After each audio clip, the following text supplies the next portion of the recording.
शाही राजकुमारी ने सबके सामने अपने गहने उतार दिए, सिर्फ एक सुनहरे दरवाजे को पार करने के लिए। दरवाजे पर घंटियों की लड़ियां लटकी थीं, जिन्हें छूने पर मधुर ध्वनि बजती थी। सिर्फ वही महिलाएं जिनका शरीर सुनहरे अनुपात में होता है इस दरवाजे को शान से पार कर सकती थी। पश्चिमी राजकुमारी, जो एक खिलते फूल जैसी थी, सबकी नजरों के सामने अपनी सुंदर छवि पेश करते हुए सबसे पहले दरवाजे को पार कर गई। फिर मिस्र की राजकुमारी आई, जिनका शरीर भी आकर्षक था। उन्होंने भी बिना आवाज के दरवाजा पार कर लिया। सबसे ज्यादा ध्यान खींचने वाली थी मियां राजकुमारी। उन्होंने नकाब हटाया और सुंदर चेहरा दिखाया, फिर बाहरी वस्त्र उतारकर मूर्ति जैसी काया का प्रदर्शन किया। उनकी सुंदरता ने कई पुरुषों को शर्म से नजरें चुराने पर मजबूर कर दिया। मियां राजकुमारी अपने शरीर पर विश्वास रखती थी, चाहे वह उनके होंठ हों, बाहें, कमर या कंधों की चौड़ाई, या फिर उनका ऊंचा गर्दन और पतली काया। हर चीज में उनकी शाही गरिमा झलकती थी। तीनों राजकुमारियों की अद्वितीय काया ने राजा का ध्यान खींचा और उन्होंने बातचीत करने का निर्णय लिया। उन्होंने पहले प्रशंसा की। पश्चिमी लिंग की राजकुमारी, जो मोती जैसी रात के अंधकार को प्रकाशित करती है। सामने वाले ने कहा, महिलाओं की सुंदरता सिर्फ बाहरी नहीं बल्कि आत्मा की गहराई में भी होती है। राजा ने मिस्र की राजकुमारी का धन्यवाद किया और मीरा ने कहा, मेरा मिशन आपको खुशी देना है। मियां राजकुमारी से राजा ने पूछा, तुम हमेशा क्यों छिपती हो? क्या यह गर्व है? मियां ने कहा, बिना प्रेम की सुंदरता खाली दर्पण जैसी होती है, जिसका कोई अर्थ नहीं। तीनों राजकुमारियों की बातचीत ने शिष्टता दिखाई और अब मंत्री की बारी थी। वह तीनों की बुद्धिमत्ता जांचना चाहता था, लेकिन राजकुमारियों की असाधारण समझ ने उसे विफल कर दिया। राजा खुश था, पर रानी के लिए सिर्फ सुंदरता और बुद्धिमत्ता काफी नहीं थी, उसमें साहस भी चाहिए। उसने कहा, 3 गिलास लाए जाएं, जिनमें ठंडा पानी हो और तीनों को एक एक गिलास दिया जाए, लेकिन एक में जहर हो। मंत्री ने राजा को बताया कि यह प्रतियोगिता नहीं बल्कि जान लेने की बात है। राजा ने समझा और कहा कि अगर किसी को डर है तो वह रानी के चैन से हट सकता है, और यह साबित करने के लिए कि जहर है। उसने 3 मृत्युदंड पाए कैदियों को लाया, जिसमें से एक तुरंत मर गया। इसके बाद तीनों राजकुमारियों की आंखों पर पट्टी बांधी गई और नए गिलासों में पानी डाला गया। स्थान भी बदल दिए गए। पट्टी खुलते ही मिस्र की राजकुमारी डर गई और सबसे पहले बाहर हो गई। शिलिंग राजकुमारी भी थोड़ी डरी थी, लेकिन रानी के सिंहासन के लिए उसने जोखिम उठाने का सोचा। पर गिलास चुनने पर वह हिचकिचाई। आखिर कौन अपनी जान से खेलेगा? दबाव कम करने के लिए उसने मियां राजकुमारी को पहले आने का सुझाव दिया।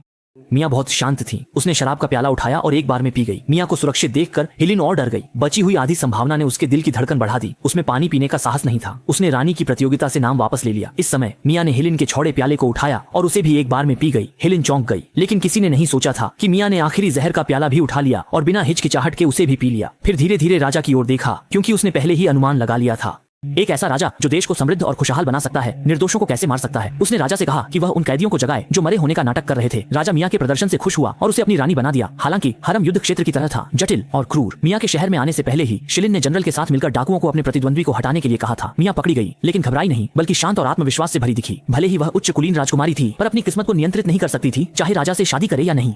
डाकू सही है, यह उसकी मर्जी नहीं है और वह माहौल नहीं बदल सकती, इसलिए स्वाभाविक चलना ही आराम है। मियां राजकुमारी के रास्ते पर एक विदेशी दल घोड़े पर आया और प्रमुख दूत रेनो ने रास्ते में एक दासी को बचाया, जिसने उनसे आग्रह किया कि वे पीड़ित को बचाएं। उसे बताया गया कि राजकुमारी को डाकुओं ने अगवा कर लिया है। यह सुनकर वह मर गया। रेनो को अपना मिशन पता था, लेकिन उसने पहले राजकुमारी को बचाने का निर्णय लिया। उसने अपनी घुड़सवार सेना को नौकरानी द्वारा बताई गई दिशा में डाकुओं पर हमला करने के लिए नेतृत्व किया। डाकुओं ने जल्दी प्रतिकार किया, लेकिन पेशेवर और शौकिया के बीच का अंतर साफ था। थोड़े ही समय में डाकुओं की सेना बिखर गई। डाकुओं का सरदार राजकुमारी को लेकर अपने ठिकाने की ओर भागा और रेनो उसका पीछा करते हुए वहां पहुंचा। उसने पाया कि डाकुओं का स्थान सुरक्षित और मुश्किल से हमला किया जा सकता था, और बिना सोचे समझे हमला करने पर कम से कम आधे सैनिकों का बलिदान हो सकता था। वह अपनी कुशलता और साहस के बल पर अकेले ही ठिकाने में घुसकर बातचीत करने गया। डाकू नहीं चाहते थे कि सब बर्बाद हो, लेकिन राजकुमारी की सुंदरता के कारण उन्होंने धन मांगा और रेनो को गुफा में ले गए। वहां मशाल जलाकर मियां को दिखाया। रेनो उस पल में स्तब्ध रह गए, क्योंकि ऐसी सुंदरता शायद ही देखी जाती है। उन्होंने बिना हिचकिचाए अपनी सारी बर्फ और सोने की अंगूठी दे दी, जिससे राजकुमारी मियां को छुड़ाया। जब रेनो ने खुद राजकुमारी का घूंघट हटाया तो दुर्भाग्यपूर्ण घटना घटी। दोनों को पहली नजर में प्यार हो गया और चिंगारियां उड़ने लगी। दोनों के पास अपने अपने मिशन थे, इसलिए प्यार को दिल में छुपा लिया। मियां शाही दूतावास के साथ विवाह के लिए निकल पड़ी। रात की चांदनी में वे प्रेम की सुंदरता पर चर्चा करने लगे। दोनों एक दूसरे से प्रेम करते थे, लेकिन सीमाओं को पार करने की हिम्मत नहीं कर सके। मियां को बगदाद के राजा ने चुना था, उसे अपने देश के लिए रानी बनना था। यह देखकर रेनो चुपचाप पीछे हट गया और मियां को ठंडी हवा में अपने प्रेम को शांत करने के लिए छोड़ दिया। बगदाद के करीब पहुंचते समय रेनो उदास होकर गाना गुनगुनाने लगा। यह नहीं जानता था कि वह फिर से मियां से कैसे मिल सकेगा, जबकि मियां भी अपने बढ़ते प्रेम को नियंत्रित नहीं कर पा रही थी। चुपचाप रेयमोंग को ढूंढा और कहा कि उसे दूर ले जाए। रेनो जानता था कि यह प्यार भागने की एक क्षणिक चमक है, क्योंकि दुनिया बड़ी है और उनके लिए कहीं जगह नहीं। वह मूर्खतापूर्ण मरना नहीं चाहता था, बल्कि मियां के साथ चुपचाप प्यार करना चाहता था, ताकि यह लंबे समय तक रहे। लेकिन मियां ने सब कुछ छोड़कर रेनो के साथ रहने का निर्णय लिया। सच्चे प्यार की कोई रोक टोक नहीं रही और दोनों गले लग गए। शादी की बांसुरी ने उन्हें जगाया। मियां अनिच्छा से नाव के पास गई और रेनो को अंतिम मौका दिया कि वह उसे रोक ले, लेकिन रेनो में साहस नहीं था। नाव पर चढ़ने के बाद मियां ने दूसरों को रस्सी खोलने से रोक दिया और रेनो से कहा कि वह खुद इसे काटे। तुम मुझे ले नहीं जा सकते तो इस प्रेम बंधन को काटो। रेणु के पास सोचने का समय नहीं था। उसने तलवार चलाई। मियाँ का दिल भी चोटिल हुआ। उनकी नजरें मिली, पर जैसे दो विपरीत दिशाओं में बहती नदियां दूर होती जाती हैं। इसके बाद रेणु महल में आया और राजदूत पत्र सौंपा। राजा ने राजकुमारी को बचाने के लिए रेणु का धन्यवाद किया और उसे वधू चयन समारोह में बुलाया। जब उसने प्रेमिका को रानी बनते देखा तो रेणु का दिल टूट गया। वह घायल दिल को सांत्वना देने के लिए भटकता रहा, लेकिन कोई महिला उसे रुचि नहीं जगा सकी। वह मियाँ को नहीं भूल पाया। जब उसने प्रेमिका को राजा के साथ गले मिलते देखा, भले ही वह अभिनय था, वह इसे सहन नहीं कर सका। हाथ में खंजर लेकर पर्दा काटा तो देखा कि पीछे मियाँ नहीं थी। तब उसने राहत की सांस ली, लेकिन वेश्यालय में उसके व्यवहार का फायदा उठाकर शिलिन ने मियाँ को नुकसान पहुंचाने की योजना बनाई। शिलिन ने अपनी योजना के साथ राजा के पास जाकर बताया कि रेणु का मियाँ से प्रेम है। राजा ने रेणु के चुनाव के दौरान के असामान्य व्यवहार को देखा और कुछ समझ गया। अपनी धारणा की पुष्टि के लिए उसने रेणु को अगले दिन बगदाद छोड़ने का आदेश दिया और विदाई समारोह का आयोजन किया। लेकिन रेणु बगदाद छोड़ना नहीं चाहता था। लेकिन राजा के आदेश का उल्लंघन नहीं हो सकता था, इसलिए वह बस एक तरफ बैठकर देख सकता था, यह नहीं सोचते हुए कि मुख्य भूमिका मियाँ राजकुमारी की होगी। नृत्य के दौरान मियाँ ने गहरी नजरों से देखा और रेणु को देखकर राजा जलन से भर गया, जबकि महान सेनापति ने हल्की मुस्कान दी। वह जानता था कि मियाँ की रानी की स्थिति खतरे में है। विदाई समारोह अजीब माहौल में समाप्त हुआ, लेकिन साजिश जारी थी। शिलिन ने मियाँ की दासी को खरीद लिया ताकि वह रेणु को मियाँ के निजी कक्ष में ले जा सके। अपने प्रेमी को आखिरी बार देखने के लिए रेणु पागल हो गया और गहनों के व्यापारी के रूप में भेष बदलकर महल में घुस गया। वह कुछ नहीं जानता था, नौकरानी के प्रलोभन में फंस गया था, यह जानते हुए भी कि मिलना मौत से भी बुरा होगा। लेकिन दिल में वह प्रेमी से आखिरी बार मिलना चाहता था, क्योंकि रेणु कल हमेशा के लिए जाने वाला था। इसलिए उसके मन में एक आशा थी। लाल कपड़े पहने महिला ने रेणु को बुलाया। जैसे ही मिले, भावनाएं उमड़ पड़ी। वे यादों के आवेग को रोक नहीं सके और गले लगा लिया। नौकरानी ने यह खबर शिलिन को दी और इनाम प्राप्त किया। जब रेणु और मियाँ विरह की पीड़ा में थे, राजा सैनिकों के साथ कमरे में घुस आया। उसके दिल में ईर्ष्या और क्रोध भर गया। मियाँ को सैनिकों ने जेल में डाल दिया, पुरुष की ईर्ष्या के कारण।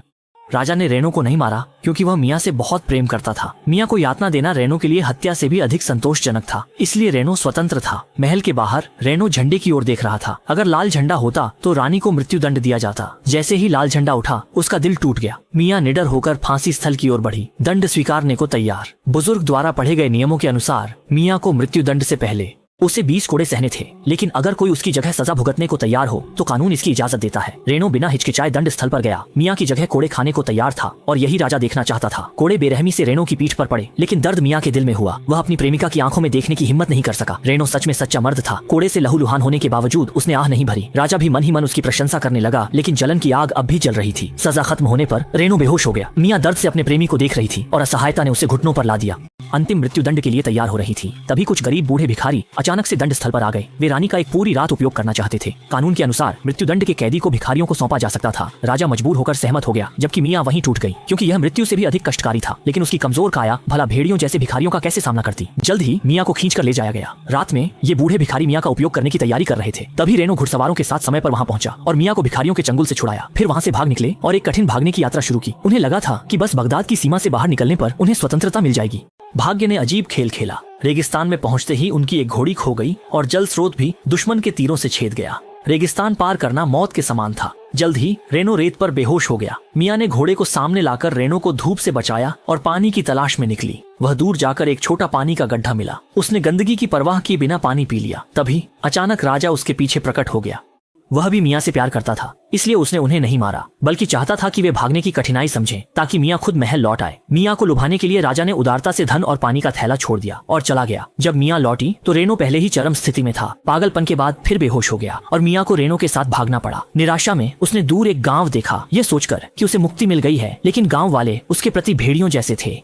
सहायता ठुकरा दी। बुजुर्ग ने बगदाद की ओर इशारा किया। मियाँ समझ गई कि वह लौटने का संकेत है, क्योंकि यह भी बगदाद का हिस्सा है। मियाँ जानती थी कि आगे बढ़ने पर रेणु की मृत्यु तय है और वह भी यहीं दफन हो जाएगी। इसलिए उसने रेणु को बचाने के लिए लौटने का निर्णय लिया और दल के साथ बगदाद लौटी। राजा मियाँ की वापसी से खुश था। आखिरकार प्रेम के कड़वे अनुभव के बाद मियाँ को रानी बनना चाहिए, लेकिन मियाँ का दिल रेणु के साथ था। उसने राजा से वादा किया कि अगर वह रेणु को बचा सके तो वह वफादार रानी बनेगी। राजा ने यह शर्त मान ली और जब पश्चिमी प्रांत की राजकुमारी को यह पता चला, उसने खुद को रानी बना लिया और महान सेनापति के साथ विद्रोह की योजना बनाई। जागने पर उसे पता चला कि मियाँ ने अपनी स्वतंत्रता देकर उसकी जान बचाई थी। वह नाखुश था, लेकिन विरोध नहीं कर सका। अंततः अपने साथियों के साथ महल छोड़ना पड़ा। उसी रात मियाँ रानी के कर्तव्यों की तैयारी कर रही थी, तभी विद्रोही महल में घुस आए। निजी गार्ड्स की सुरक्षा में वह और राजा भाग निकले। महान सेनापति राजा को भागने नहीं दे सकता था, इसलिए उसने बड़ी सेना के साथ पीछा किया। लड़ाई के बाद राजा भाग निकला, लेकिन मियाँ पकड़ी गई। रास्ते में उसने घोड़े पर चढ़कर खाई की ओर दौड़ लगाई और झील के पानी में गिर गई। अंत में उसे मछुआरों ने बचा लिया। जागने पर उसने देखा कि रेणु की सेना अभी निकली है, तो उसने घोड़ा उधार लिया और पीछा करने चला। जब वह रेणु के करीब था, घोड़ा थककर गिर पड़ा। वह जोर से रेणु को पुकारा, पर आवाज नहीं पहुंची। उसने पैदल पीछा जारी रखा, लेकिन घुड़सवार सेना को कैसे पकड़ सकता था। उसने घुटनों के बल प्रार्थना की कि भगवान साथ दें। तभी अचानक धूल भरी आंधी आई और रेणु की सेना को रुकना पड़ा और वे निचले स्थान पर छिप गए। यह मियाँ के लिए आशा लेकर आया। वह रेत के तूफान में एक एक कदम रेनो की सेना की ओर बढ़ी, पर उसका नाजुक शरीर उसे रेत पर बेहोश कर देता है। इस बीच रेनो का सोने का सिक्का तेज हवा में उड़ जाता है, जो मियाँ का इकलौता उपहार था। वह रेत के तूफान में दौड़ी और जब सिक्का उठाया तो देखा कि एक महिला रेत पर बेहोश है। उसे उठाने पर पता चला कि वह मियाँ है। वह खुशी से उसे चूमने लगी, मानो सब अविश्वसनीय हो। लंबी और कठिन यात्रा के बाद दोनों मिले और उनके दिलों की खुशी ने उन्हें अलग नहीं होने दिया। मियाँ ने साहस जुटाकर रेनो से फंसे राजा को बचाने का अनुरोध किया। इस समय विद्रोहियों ने राजा की सेना को घेर लिया था। एक क्रूर नरसंहार होने वाला था। राजा के विश्वास पात्र गिर रहे थे, यहाँ तक कि राजा भी संकट का सामना कर रहे थे। तभी दूर से तुरही की आवाज आई। रेनो के घुड़सवार देवताओं की तरह उतरे। वे सभी देश के सबसे बहादुर योद्धा थे, जिन्होंने रेनो के साथ कई युद्ध लड़े थे। थके विद्रोहियों के सामने यह एक तरफा हत्या थी। विद्रोही जल्दी हार गए और रेनो ने महान जनरल को पकड़ लिया। कठिन लड़ाई के बाद रेनो ने उसे पहाड़ी से गिरा दिया। दूसरी साजिशकर्ता शिलिंग राजकुमारी महल पर हमले के दौरान लालची नौकरानी द्वारा छुरा घोंपी गई थी। हालांकि नौकरानी को उसने गोली मारी, पर वह खुद भी इस छुरे से मर गई। राजा ने रेनो की मदद के लिए आभार व्यक्त करते हुए उनकी प्रेम कहानी पूरी की।